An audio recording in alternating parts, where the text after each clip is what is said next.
Hey, and welcome back to the Noux Black, my little honey hole where I amuse, ramble, and reimagine the Black experience through the eyes of the millennial Black woman. And I am she, her, Christy Terrell, your host. If this is your first time joining me, I'm so glad you're here. And if you're returning, because I know it's a few of y'all who've been with me for a minute, you be giving me a look, giving me some likes, you know. I appreciate y'all. Thank y'all for taking this with me because honestly, it's almost more therapeutic than anything. I don't know if any of y'all get anything out of this just yet, but it's doing wonders for me and I am so thankful. So, of course, we're going to get this thing started like we do every episode with our Lux libation of the night. And tonight, I actually decided to keep it cute because we're having green juice. I'm actually not drinking liquor. I don't want any more liquor today. We're going to toast to health and wellness because we're going to talk about these struggles to getting your body and things right after 30. So, cheers. One thing I have probably talked about a little bit on here, not probably in super depth, or maybe I haven't, but it has been the struggle of the weight loss post 30. Like, it's been wild, okay? No, I think I did touch on this in a couple episodes back about things I wish I knew before I was 30, but now that we're here, let's just get into it. So my personal weight loss journey has been a lot, and I'm finally starting to see some progress. I am at this current time down about 8 pounds, and I intend to lose about 20 more, hopefully by the end of the year. I did the math. It's about a pound a week for the next 18 to 20 weeks. And I think it's doable. And for me, the hardest thing, because for one, it's been the accepting of the body. And for two, it's been the actual weight loss. So for me, at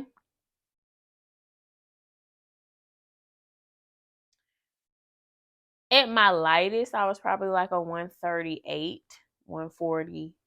That was my probably thinnest or lightest weight. And that was probably in the early 20s at about till about 23-ish. And then that was probably like a size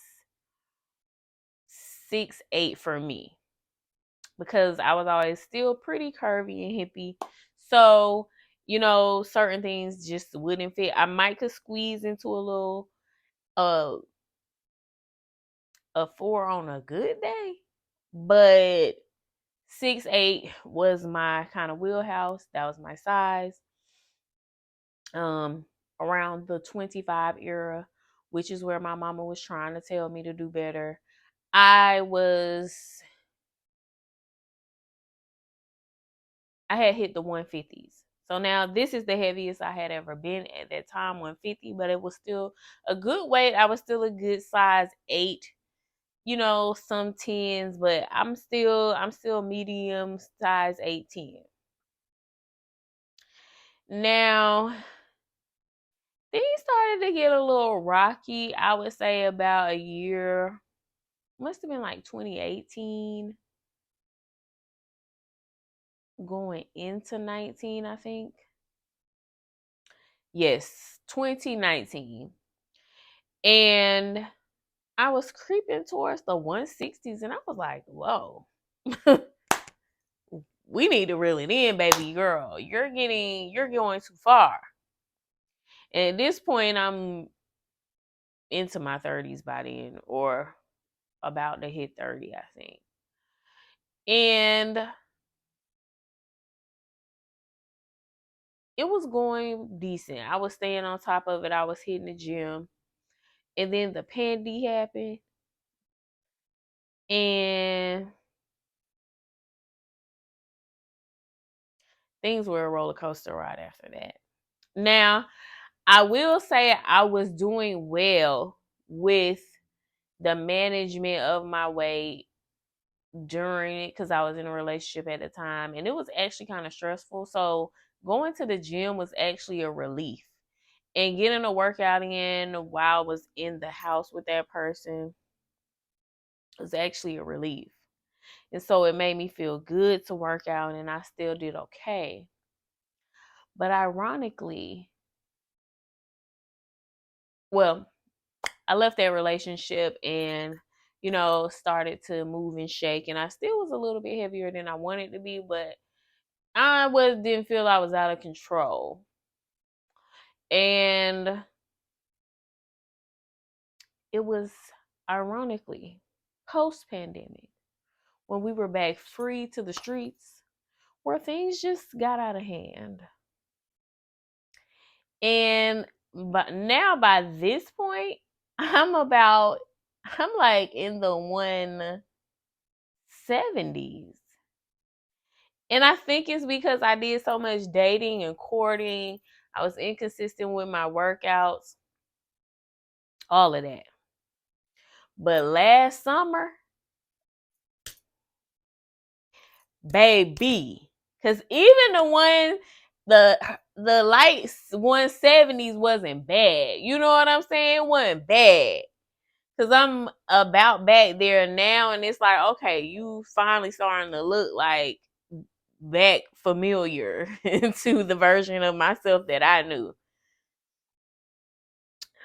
But last summer, I have a weight loss journal, or not a weight loss journal, but I journal my weight and measurements. And that summer, I gained 10 pounds in a summer. Like from May to like September, 10 whole pounds. So now your girl was sitting at 180. And I was just like, I don't know this body. Me and her, we ain't vibing. And I don't know if any of y'all can relate to that, but I'm sure you can. You get to a size and you just like, I just don't know this girl. Like, oh God. And I found myself, this is the point where I was just like, things have never gotten this far gone for me. Like, I'm usually the kind of person that stays on top of it. Like, when it's starting to get to a weight where I'm uncomfortable, then I start to adjust, and I had done that. But I think I had got a little too happy and was just living my best life. And it's funny how living your best life usually equates to you losing a version of yourself a little bit, I guess, in order to become another version. So like the happiest version of myself is clearly, she on the heavier side. Like she's living good, okay? She ain't missing no meals. She is popping bubbly every weekend. And low key, y'all, it was out of control. It was like Moet showers, girl. It was bad, but I had a good time. We had fun. We had a time that summer. And now it's been hard staying consistent in adapting my new lifestyle of where I eat a little more luxuriously. I indulge and treat myself a little bit more. I'm experiencing new wines and cocktails, and I'm just loving this life. It's good. And trying to lose the weight in addition to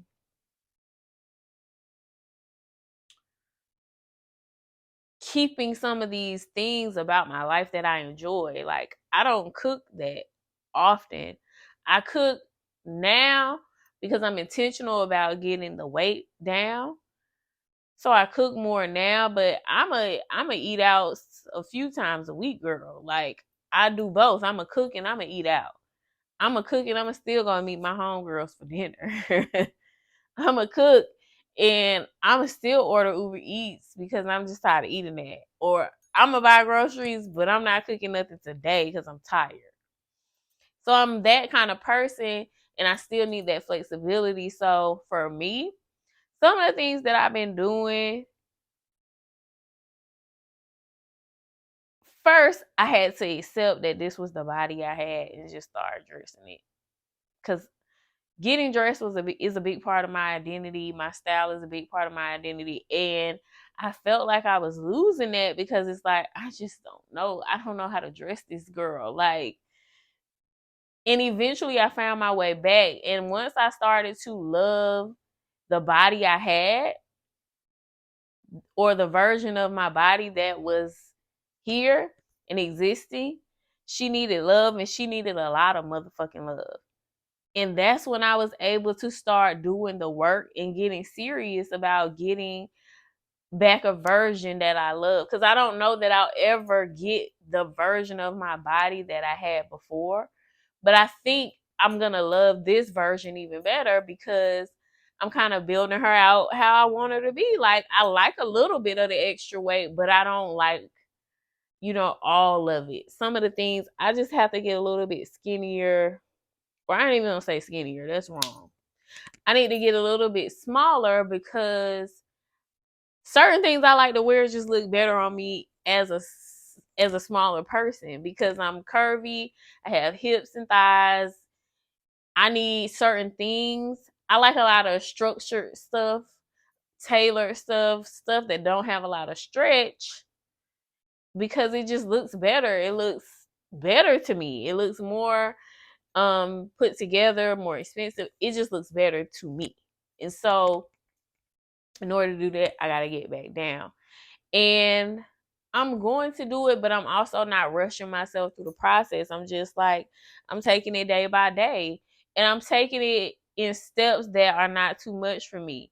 So at first it started just doing spin a couple of times a week, trying different classes and finding things that I really liked. Um, and spin was it. Pilates is something else. Like, I started doing those things and just making a habit of going. Even if I wasn't burning a lot of calories or giving 100%, I still would go and give whatever I had to give because it was that habit. So I started going twice a week. So then, as far as my diet, y'all, I'm all over the place, but I know low carb is good for me. I still eat carbs. I'm not like one of those like keto. No, I still eat carbs a little bit. I have to be careful, but I still eat carbs a little bit. I don't beat myself up about it. So that's something I know that works. So I try to eat low carb. I incorporate more fruits and vegetables because digestion. I have some wild digestion problems. I don't know if it's hereditary or not, but like in this 30 life, these hemorrhoids and all this shit like that, oh my God. The fiber. I need the fiber. So, fruits and juices, I've been incorporating that. So I eat more. I've been making fresh squeezed juice like I was drinking early in the beginning. It's supposed to be a weight loss juice, but I don't really know if it's making me lose weight per se. I just like the juice, honestly. I tasted it, but I can't say that it's really making me lose any weight because I'm also, like I said, working out 5 times a week. At least an hour, at least 400 calories burnt. Doing HIIT because that works good for me. Eating things that are aligned with my blood type. I don't know if that really works, but I do it anyway. I'm just trying it. So for me, it's no diet I have not tried. I've been vegan. I've done Whole 30, paleo, Atkins, keto, intermittent fasting. I done all the diets, y'all. Eat right for your blood type, fit for life. I've done any kind of diet you can think of. I've done it. Some of them twice. And what works for me is a combination of everything. I try a little bit of everything. It keeps me from getting bored. And it keeps me from limiting myself. Oh, I've done shreds. And it keeps me from limiting myself. So what I've learned is to just be more conscious of the things that I eat. Adding in more whole foods, fruits, protein, less carbs and starches, except stuff like plantains and sometimes rice. Because plantains are technically a fruit, vegetable, whatever they are. I like them. I don't eat them a lot, but that's healthier than sometimes eating chips or something like that. So yeah, just small actionable changes. And I still have my drinks. I still eat my tacos not as frequently as I did before, but I still indulge in those things and treat myself to those things because it makes me feel good and motivated. And I take little steps at a time. So I started with the workouts twice a week. Now I'm up to 5 times a week. I'm weight training 3 times a week. I'm in spin twice a week. And I'm finding the things that work for me. So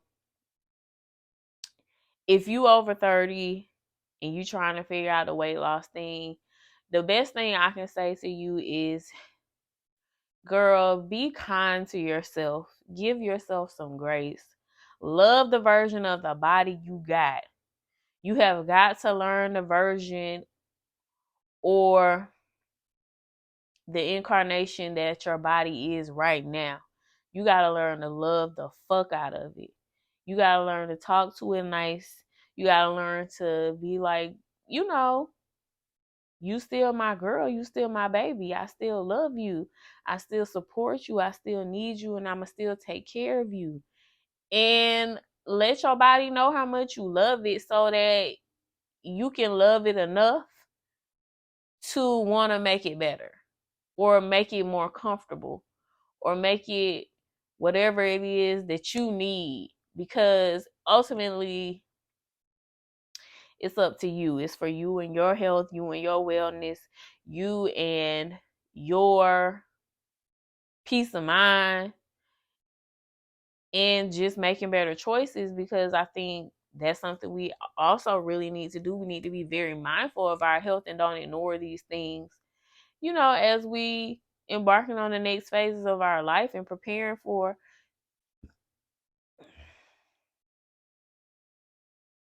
as we're embarking on the next phases of our life and preparing for these husbands and children that you desire and you want. And if you over 30, some of us going into the geriatric pregnancy phase. It just is what it is.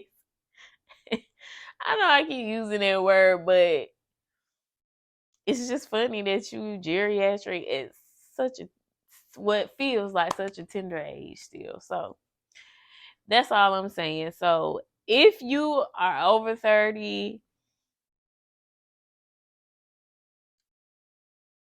and even if you're not over 30, just remember that, baby, you gonna get that grown woman weight and you gonna be filled the fuck out. So just be mindful of that early on. Be mindful.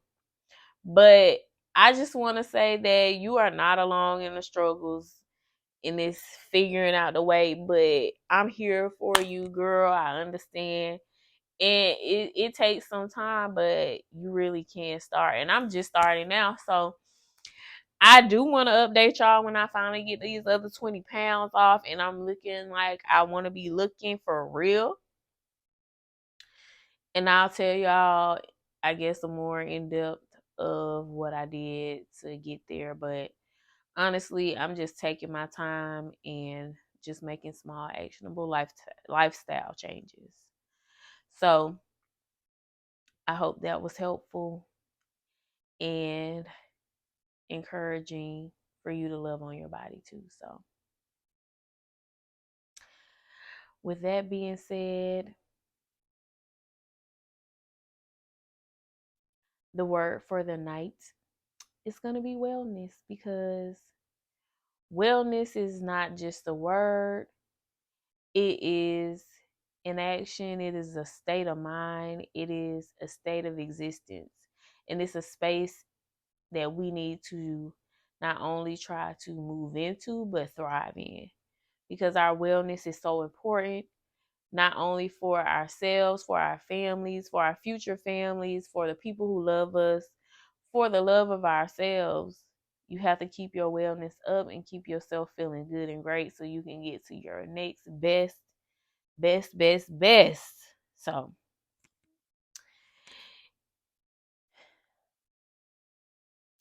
if that resonated with you, I hope you would share this with somebody who could also benefit from it. Wherever you are listening to this, please feel free to leave a comment, subscribe so you can keep up with me. If you are watching this on the YouTubes, please give this a thumbs up and be sure to subscribe so that you can be notified when new episodes of the podcast drop. And I hope you guys will come back. We are trucking right along. So until next time, thank you so much for joining, and I will see y'all then. Bye.